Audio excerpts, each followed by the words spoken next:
गर्मियाँ आने वाली हैं और एक बहुत ज़रूरी विषय गर्मी का है पानी।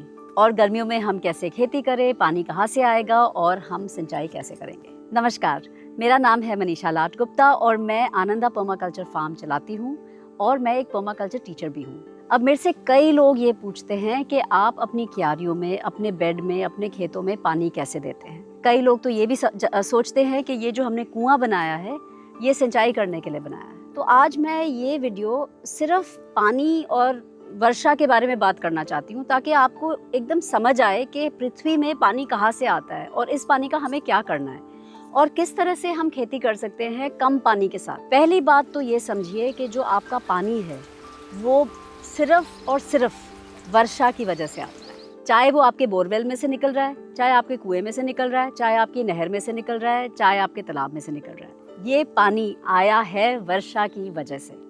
ठीक है, अब आपको ये पता होना चाहिए कि आपके यहाँ कितनी वर्षा होती है और ये आप आसानी से इंटरनेट पे गूगल करके आप पता कर सकते हैं। जैसे अब हमारा करीबी शहर पंचकुला है तो हम गूगल पे जाके लिखेंगे भी पंचकुला में सालाना बारिश की औसत और आपको मिलीमीटर में पता चल जाएगा आपके यहाँ कितनी बारिश होती है। ये नंबर आपको जानना बहुत ज़रूरी है, उतना ही ज़रूरी जितना बोरवेल की आपकी डेप्थ और ज़मीन के आपके दाम। ठीक है, बारिश की वजह से हमारा जीवन चलता है और बारिश से हमें फिर से जुड़ना बहुत ज़रूरी है। अब जल चक्र हमारा क्या था कि जब बारिश होएगी तो हमारा पानी कहाँ जाएगा, हमारी धरती में। धरती में आपको ये पानी डालना है किसी भी हालत में। अगर आपकी मिट्टी पक गई है ट्रैक्टर चला के, रसायन इस्तेमाल करके, तो आपको ये मिट्टी फिर से खोलनी है और इसको खोलने का तरीका है पेड़ लगाना। जब आप पेड़ लगाएंगे आपकी धरती का मुंह फिर से खुलेगा, बारिश का पानी जाएगा जमीन में और धरती में जाके वो इन जड़ों के द्वारा बना हुए पानी सोख में वहां पे पानी एकत्रित हो जाएगा। अब 3-4 महीने बारिश होएगी, वर्षा होएगी, उसके बाद तो बारिश बंद हो जाएगी। परंतु अगर आपने अपनी धरती में ये सारा बारिश का पानी एकत्रित कर दिया है पानी सोख में, तो जब बारिशें चली भी जाएंगी आपकी मिट्टी में फिर भी पानी होगा। समझ रहे हैं आप?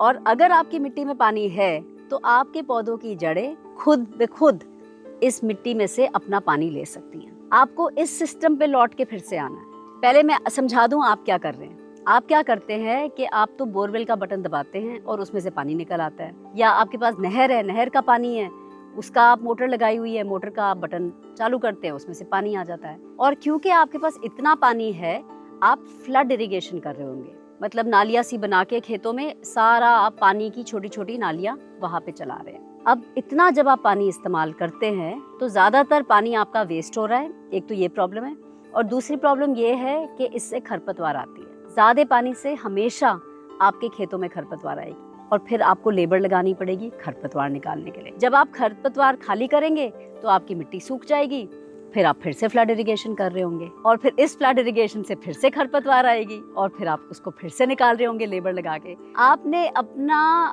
काम अपने आप ही मुश्किल कर दिया है। आप एक जंजाल में फंस गए हैं, फ्लड इरिगेशन और खरपतवार निकालने के जंजाल में आप फंस गए हैं। और इसमें से अगर आपको निकलना है तो आपको जल चक्र को फिर से अपनाना पड़ेगा। वर्षा के पानी की इज्जत करनी पड़ेगी। वो पानी आप जमीन में पकड़ के रखिए, पौधे अपने आप ही अपना पानी ढूंढेंगे। आपको कम से कम पानी देना है और जब आप कम पानी देंगे तो खरपतवार नहीं निकलेगी। खरपतवार नहीं निकलेगी तो आपको लेबर नहीं लगानी पड़ेगी खरपतवार निकालने के लिए। इससे आपकी मिट्टी भी सुधरेगी, आपकी जमीन ज्यादा उपजाऊ बनेगी, आपके खर्चे कम होंगे, आपके पौधे ज़्यादा अच्छे चलेंगे और एक आप पॉजिटिव साइकिल में घुस जाएंगे जिसमें आपकी खेती, आपका काम, सब कुछ हर साल आगे से आगे बढ़िया होने लगेगा।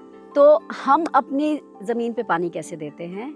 हम अपनी वर्षा का पानी 3-4 महीने जब वर्षा होती है ये सारा पानी हम अपने पानी सोख में भर लेते हैं और बाकी महीने हमारे पौधे अपनी जड़ों के द्वारा इस पानी सोख से पानी खुद ले ले। थोड़ा बहुत पानी हमें ज़रूर देना पड़ता है और वो इसलिए क्योंकि जब हम कोई नया पौधा लगाते हैं उसकी जड़ें छोटी होती हैं या कई बारी कुछ मिट्टी कहीं सूख भी जाती है। वो पानी हम एक साधारण पाइप और नलका और एक हमारे कर्मचारी पाइप को लेके पानी देते हैं, सिंपल।